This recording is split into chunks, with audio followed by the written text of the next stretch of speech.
How to cut a pineapple.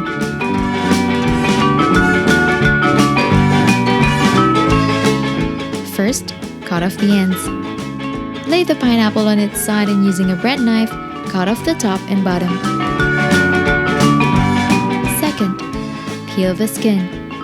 Trim the skins of the pineapple by slicing in a vertical motion, twisting the pineapple around as necessary. You should have a rough-looking barrel shape afterwards. Third, remove the core. Cut the pineapple into 4, then trim the core. Lastly, portion into cubes.